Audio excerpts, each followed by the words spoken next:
सच के साथ। नमस्कार, सिटी वाराणसी लाइव में आप सभी का स्वागत है। मैं हूं ममता चौरसिया। आइए नजर डालते हैं आज की हेडलाइंस पर। बीएचयू में पुनः ऑफलाइन पठन पाठन की मांग को लेकर एबीवीपी के सदस्यों का धरना दूसरे दिन भी रहा जारी। विरोध में मुंह पर बांधी काली पट्टी। काशी विश्वनाथ मंदिर के प्रांगण में शुरू हुआ 9 दिवसीय श्री रामचरितमानस पाठ। प्रथम दिन हुआ श्रृंगार गौरी का पूजन। महात्मा गांधी काशी विद्यापीठ के 101 वर्ष पूर्ण होने पर आयोजित हुआ मेरे सपनों का काशी विद्यापीठ विषयक निबंध प्रतियोगिता।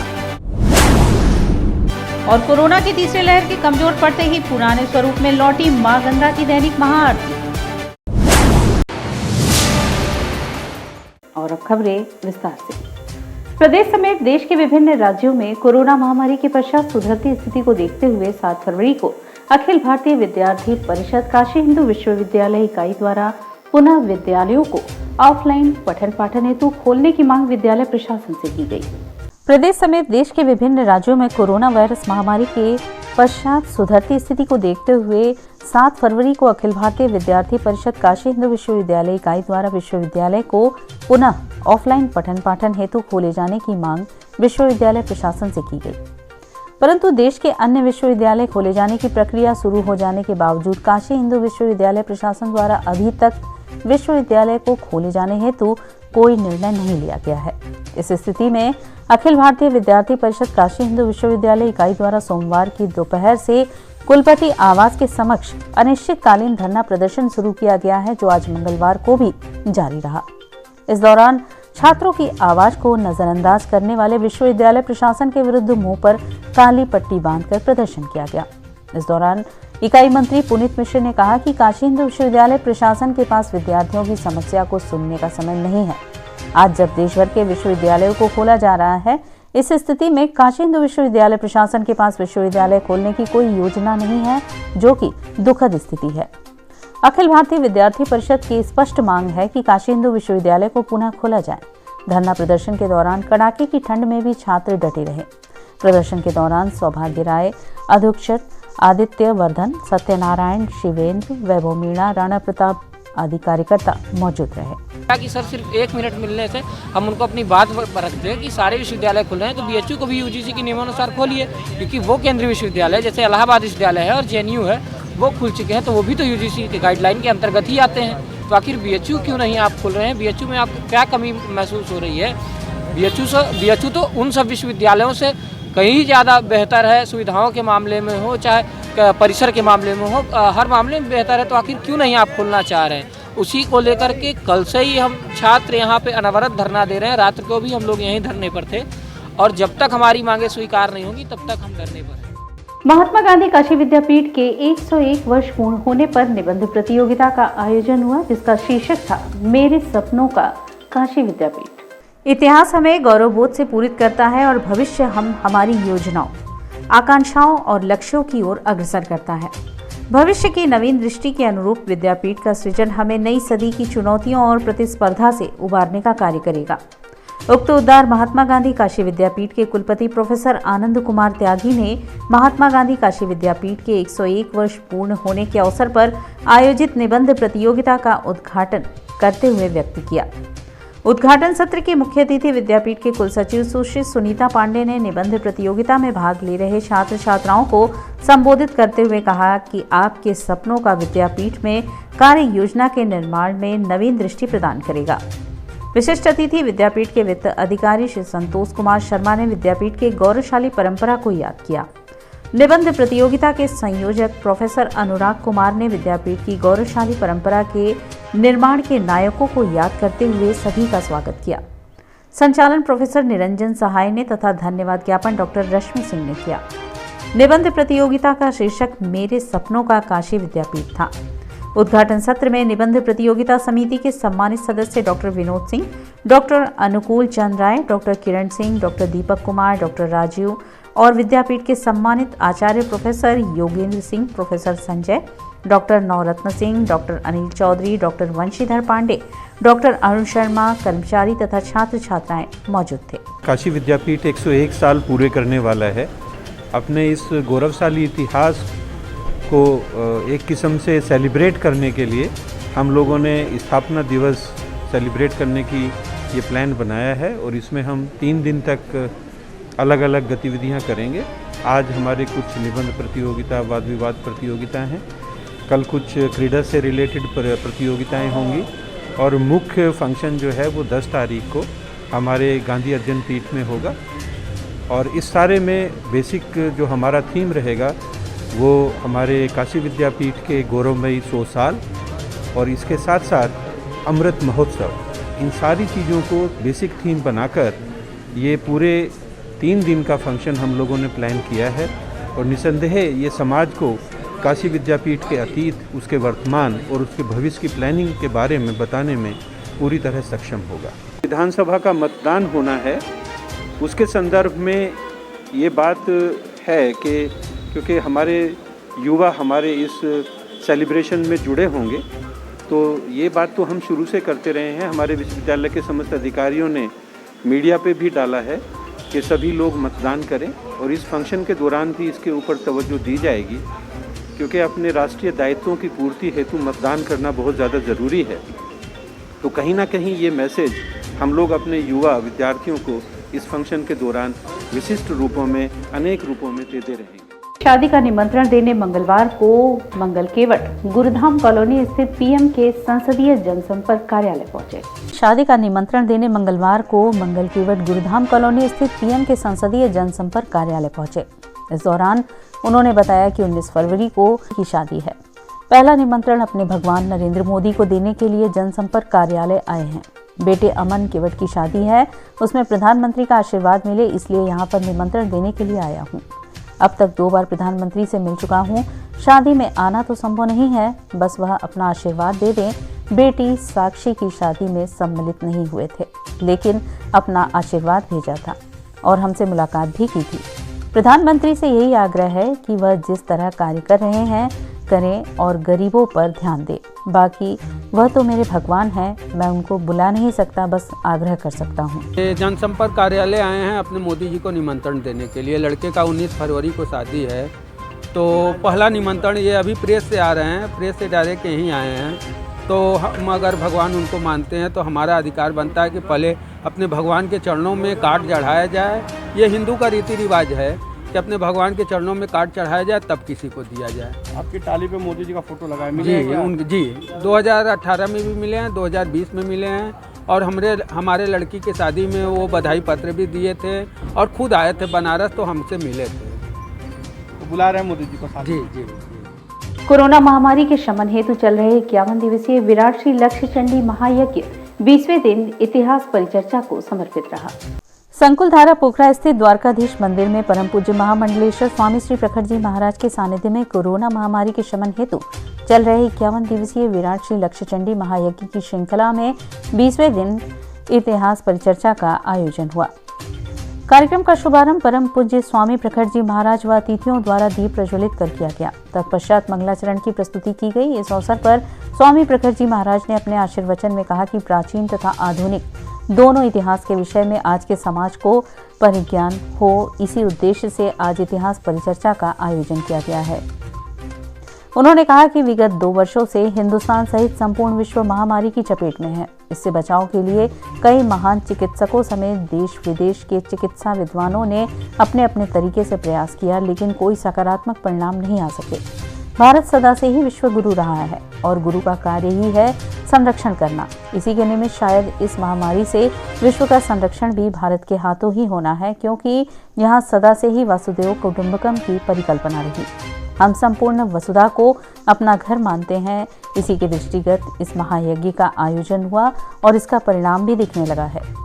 तत्पश्चात मुख्य वक्ता प्रयागराज विश्वविद्यालय के इतिहास विभाग के प्रोफेसर डीपी दुबे ने कहा कि यह मेरा सौभाग्य है कि मैं परम पूज्य स्वामी प्रखर जी महाराज द्वारा आयोजित इस कार्यक्रम में सम्मिलित हो सका। रही बात काशी की, तो काशी का इतिहास अपूर्ण है। यहाँ तथाकथित विश्वगुरु टहल रहे, जिन्हें पढ़ना चाहिए वह पढ़ते नहीं। इसके इतिहास को पढ़ना पड़ेगा और पांडुलिपियों से निकलकर ग्रंथों को लिखना पड़ेगा। वहीं काशी हिंदू विश्वविद्यालय के समाजशास्त्र विभाग के प्रोफेसर अरविंद जोशी ने कार्यक्रम को संबोधित करते हुए कहा कि यह हमारा दुर्भाग्य ही है कि जो इतिहास हम पढ़ते हैं वह एक विशेष तरह का इतिहास है जिसे औपचारिक मान्यता मिली हुई है, लेकिन जो काशी का इतिहास है वह अपने आप में ही महत्वपूर्ण है। पूरे संपूर्ण कार्यक्रम का संचालन प्रोफेसर रामनारायण द्विवेदी ने किया। स्वागत भाषण डॉक्टर परमेश्वर दत्त शुक्ला ने दिया। अंत में धन्यवाद ज्ञापन डॉक्टर सुनील मिश्रा ने दिया। कार्यक्रम में महायज्ञ समिति के अध्यक्ष कृष्ण कुमार खेमका, सचिव संजय अग्रवाल, कोषाध्यक्ष सुनील नेमानी, संयुक्त सचिव राजेश अग्रवाल, डॉक्टर सुनील मिश्रा, अमित पसारी, शशिभूषण त्रिपाठी, अनिल भावसिंह, मनमोहन लोहिया, अनिल अरोड़ा, विकास भावसिंह आदि लोग उपस्थित रहे। आदरणीय श्री प्रखर जी महाराज ने श्री लक्ष्य चंडी महायज्ञ का आयोजन यहाँ पे कर रखा है और उसी क्रम में आज यहाँ पर वाराणसी के संदर्भ में ऐतिहासिक दृष्टि से व्याख्या की गई है। बहुत सारे विद्वान आमंत्रित किए गए थे। सभी विद्वानों ने वाराणसी के ऐतिहासिक महत्व के बारे में यहाँ पर विशद चर्चा की। और यहाँ वक्त कुछ है एक छोटे से ब्रेक का। मिलते हैं ब्रेक के बाद। वाराणसी लाइव, सच के साथ। Best fundamental lab, best faculty, best placement set. We are proud to be a student of JDSL. I am a student of Jeevandeep Mahavidyalaya. I am proud of Mahavidyalaya for excellent faculty, best support and best infrastructure and best placement. Best fundamental lab, best faculty, best placement set. We are proud to be a student of JDSL. I am a student of Jeevandeep Mahavidyalaya. I am proud of Mahavidyalaya for excellent faculty, best support and best infrastructure and best placement. हम तोड़ेंगे ये सन्नाटा, करेंगे बात आपकी, बात बना रहे।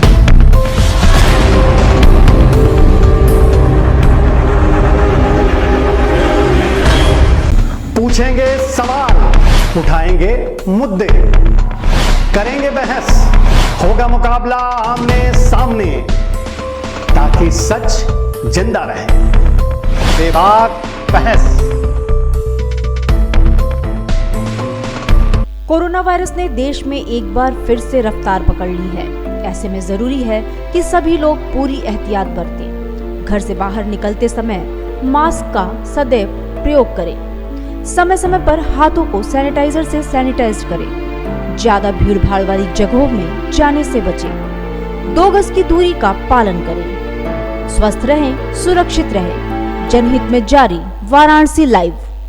वाराणसी लाइव, सच के साथ। और ब्रेक के बाद पुनः आपका स्वागत है। काशी विश्वनाथ मंदिर के प्रांगण में परंपरागत ढंग से श्री रामचरितमानस का 9 दिवसीय पाठ मंगलवार को शुरू हुआ। काशी विश्वनाथ मंदिर के प्रांगण में परंपरागत ढंग से श्री रामचरितमानस 9 दिवसीय पाठ का मंगलवार को शुभारंभ हुआ। इस कार्यक्रम की शुरुआत 8 फरवरी को और विश्राम 16 फरवरी को होगा। 8 फरवरी से शुरू होकर 16 फरवरी तक चलने वाले इस रामचरितमानस पाठ में सर्वप्रथम 8 फरवरी मंगलवार को श्रृंगार गौरी का पूजन हुआ। उसके बाद श्री राम जी का जन्मोत्सव मनाया जाएगा। इस अवसर पर स्वामी जितेंद्रानंद वरिष्ठ भाजपा नेता संजय गुप्ता, भारत आइकॉन द्वारा पिछले दिनों मुंबई में आयोजित कार्यक्रम की विजेता मिसेज इंडिया नंदिता गुप्ता, देवेंद्र पाठक, चंद्रशेखर सिंह, साधना गुप्ता आदि प्रमुख लोग उपस्थित थे।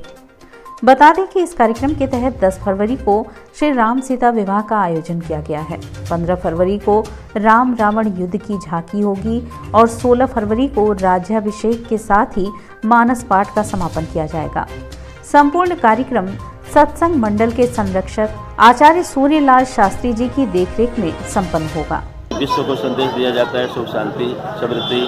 रामचरितमानस के माध्यम से चरित्र का निर्माण भी होता है। इस कारण से संसार को चरित्र चाहिए। आज चरित्र का बड़ा अभाव है, इस कारण से किया जाता है। कभी कभी ये जो निर्माण हो रहा है, निर्माण के नाते इधर से उधर थोड़ा सा स्थान परिवर्तन हो जाया करता है, जिस कारण से हम लोग थोड़ा सा अव्यवस्थित हो जाते हैं। लेकिन रामचरितमानस नवान्न पारायण, रात्रि में प्रवचन, अभी भी शंकराचार्य जी महाराज उपस्थित हो रहे हैं और एक महामुनि आते हैं, संत लोग आते हैं, उपदेश करते हैं।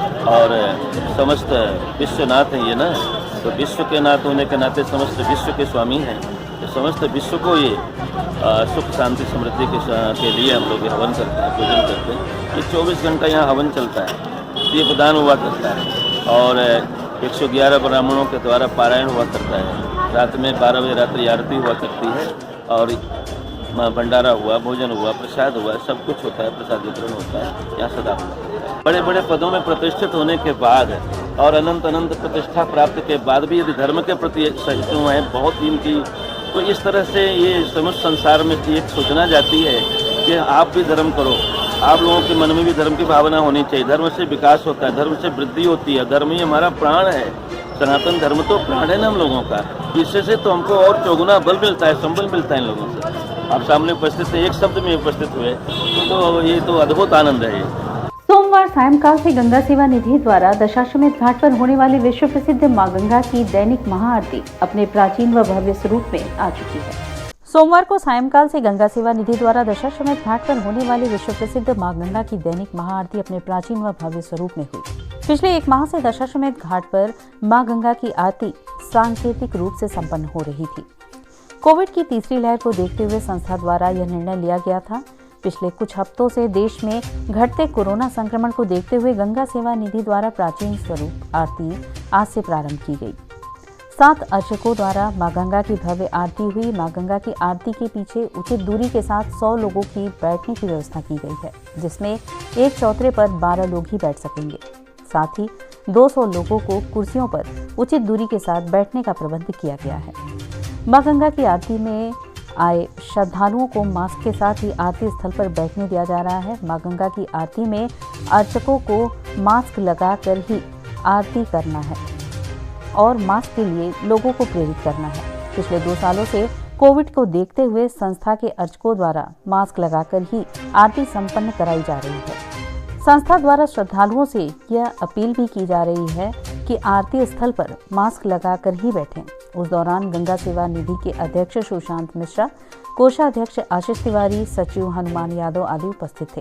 वो 10 जनवरी से सांकेतिक आरती की जा रही थी, क्योंकि 4 बजे के बाद घाट पे आना प्रतिबंधित कर दिया गया था बढ़ते कोरोना को देखते हुए। और आज वो पुनः अपने स्वरूप में आई है। भगवती माँ गंगा की 7 ब्राह्मणों द्वारा भगवती माँ गंगा की आरती फिर से आज प्रारंभ हुई है। और जहाँ पे घाट पे बराबर जो भी दर्शनार्थी देश विदेश से आ रहे हैं उन लोगों को कोरोना के जो प्रोटोकॉल हैं उनको देखते हुए उचित दूरी के साथ बैठाया जा रहा है और उनसे लगातार निवेदन भी किया जा रहा है कि आरती स्थल पे मास्क लगाकर ही रहें। क्या प्रार्थना की गई माँ से वैश्विक महामारी से? यही कि अब ये इतने बार लॉकडाउन लग चुका है और चीज़ें काफ़ी दिक्कत हो रही हैं इससे, तो अब इस बीमारी से, इस महामारी से पूरे विश्व को निजात मिले, ऐसी माँ से प्रार्थना करते हैं। अच्छा लग रहा है। कितने दिनों बाद देखा आप? 1 महीने बाद? नहीं, मैं इससे पहले आ चुकी हूँ, लेकिन हाँ ये शुरू है तो आ जाएगी। कैसा लगा देख? बहुत ही अच्छा लगा। क्या प्रार्थना की माँ से कि वैश्विक महामारी? बस कोविड कम हो जाए, सबसे ज़्यादा प्रार्थना तो इसी बात का है। कोरोना कम हो जाएगा, हर जगह घूमने को मिलेगा, पब्लिक प्लेस में मास्क लगा के नहीं घूमना पड़ेगा। बहुत ही अच्छा लगा। 7 आरती शुरू हुई जी। इससे पहले भी आरती देखे थे? आज अच्छा लगा। ख्यात लब्ध शहनाई वादक महेंद्र प्रसन्ना ने अपने साथियों के साथ सोमवार को 80 घाट पर अपने शहनाई की धुन से भारत रत्न स्वर कोकिला लता मंगेशकर को श्रद्धांजलि अर्पित की। ख्यात लब्ध शहनाई वादक महेंद्र प्रसन्ना ने अपने साथियों के साथ सोमवार को 80 घाट पर अपने शहनाई की धुन से भारत रत्न स्वर कोकिला लता मंगेशकर को श्रद्धांजलि अर्पित की। शहनाई वादक महेंद्र प्रसन्ना ने कहा कि स्वर्गीय लता जी स्वयं सरस्वती का अवतार थी। बसंत पंचमी पर मां ने अपनी विदाई के दिन अपनी पुत्री को अपने गोद में ले लिया। काशी के सभी कलाकारों की ओर से लता जी को शहनाई वादन करके सच्ची श्रद्धांजलि दी गई है। उन्होंने कहा कि भारत रत्न लता जी ने 36 भारतीय भाषाओं में अपने स्वर को दिया है। हजारों हिंदी गीतों को आवाज देने वाली लता दीदी को 1989 में दादा साहब फाल्के पुरस्कार तथा 2001 में भारत का सर्वोच्च नागरिक सम्मान भारत रत्न दिया गया था। उन्होंने कहा कि लता जी के निधन से भारतीय संगीत के एक युग का अंत हो गया। लता जी भारत ही नहीं बल्कि संपूर्ण विश्व की संस्कृति और साहित्य कला की जननी के रूप में स्थापित थी। श्रद्धांजलि शहनाई के माध्यम से, क्योंकि वो पूरे भारत रत्न थी और पूरे देश में ही नहीं विदेशों में भी इन्होंने परचम लहराया। संगीतकार थी। माँ सरस्वती की एक इकलौती पुत्री थी वो, और माँ सरस्वती ने अपने पूजा वाले दिन तक उनको रखा है अपने विदाई के दिन उनको अपने गोद में ले लिया है। और आज हम लोग सभी कलाकार अत्यंत दुखी हैं लता जी के जाने से। काशी के सभी कलाकारों के अंदर की ओर से और मैं एक शहनाई के माध्यम से उनको सच्ची श्रद्धांजलि अपने और इसी के साथ सिटी वाराणसी लाइव का यह प्रसारण यहीं समाप्त होता है। ममता चौरसिया को दे इजाजत। नमस्कार।